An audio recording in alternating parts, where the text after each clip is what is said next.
এক বিস্তীর্ণ মরুভূমির মাঝ দিয়ে দ্রুত গতিতে ছুটে চলেছে একটি ট্রেন। ট্রেনের ভেতরে বসে থাকা এক ভদ্রমহিলা আধা খাওয়া একটি আপেল নির্লিপ্তভাবে জানালা দিয়ে বাইরে ছুঁড়ে ফেললেন। আপেলটি এসে পড়ল মরুভূমির বালুর ওপর। দূর থেকে সেটার দিকে তাকিয়ে রইল একটি বানর। কৌতূহলে ভরা চোখে বানরটি আপেলটি হাতে তুলে নিল, কিন্তু সে খেল না। সে ভাবল, এটা এখন খাবো না, আমি এটাকে মাটিতে রোপণ করব। খুব যত্ন করে বানরটি মাটির ভেতরে আপেলটি পুঁতে দিল। মুখে ছিল আশার ছোট্ট হাসি। কয়েকদিন পর সেই মাটি ফুঁড়ে বের হল একটি ছোট সবুজ চারা।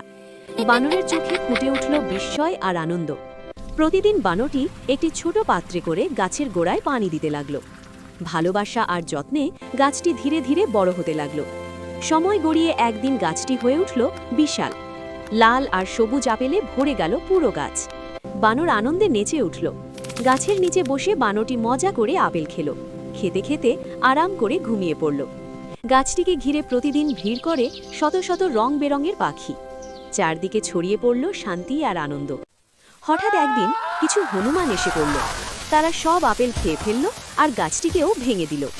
সব স্বপ্ন এক মুহূর্তেই ভেঙে গেল। তারপর বানরটা বসে বসে কাঁদতে লাগলো, কারণ তার ভিডিও দেখে এখনও কেউ লাইক আর সাবস্ক্রাইব করে নাই।